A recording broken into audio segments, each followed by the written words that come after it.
نبی اکرم صلی اللہ علیہ وسلم نے ارشاد فرمایا، الانات من اللہ والعجلۃ من الشیطان، یہ سنجیدگی جو ہے، بردباری جو ہے، وہ اللہ رب العزت کی طرف سے ہے، اور جلد بازی، عجلت پسندی، یہ شیطان کی طرف سے ہے۔ نبی اکرم صلی اللہ علیہ وسلم کی ذات اقدس پر جب قرآن کریم اترتا، نازل ہوتا، تو آپ اسے یاد کرنے کی خاطر جلدی جلدی پڑھا کرتے تھے، تو اللہ رب العزت نے منع فرمایا، لا تحرک بہ لسانک لتعجل بہ، آپ اپنی زبان کو تیزی کے ساتھ حرکت مت دیجیے اس کو یاد کرنے کی خاطر، ان علینا جمعہ وقرآن، ہم خود ہی اس کو آپ کے سینے میں جما دیں گے۔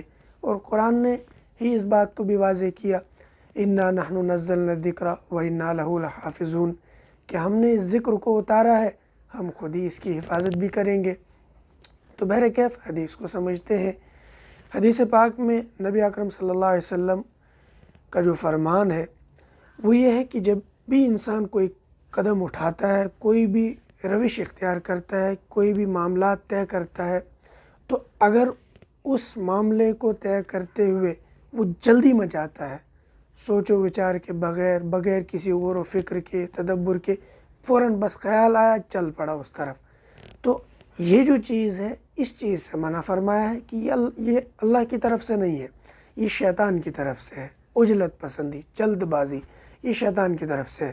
البتہ دینی معاملات میں جہاں پر نیکی کی بات ہو تو وہاں پر جلدی مچانا، جلدی کرنا، یہ محبوب ہے، یہ محمود ہے، یہ غلط نہیں ہے۔ ایمان والوں کی جو صفات قرآن کریم نے بیان فرمائی ہے وہ یہی ہے کہ انہم کانوا یسارعون فی الخیرات ویدعوننا رغبا ورہبا وکانوا لنا خاشعین، کہ ایمان والے جو نیک لوگ ہوتے ہیں، جو آخرت کی فکر رکھتے ہیں، اس کے حوالے سے تگ و دو کرتے ہیں، تو وہ نیکی کے کام میں جلدی کیا کرتے ہیں، اور وہ ہمیں پکارتے ہیں امید اور خوف کے ساتھ، ڈرتے ہیں ہمارے سامنے۔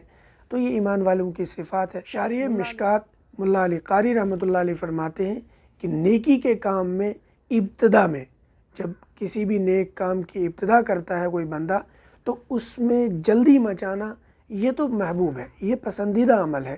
مثلا کہ کوئی بندہ نماز کے خاطر جانا چاہ رہا ہے تو وہ اس کو ڈیلے نہ کرے، اس میں تاخیر نہ کرے، بلکہ فوراً نماز کے لیے نکل جائے۔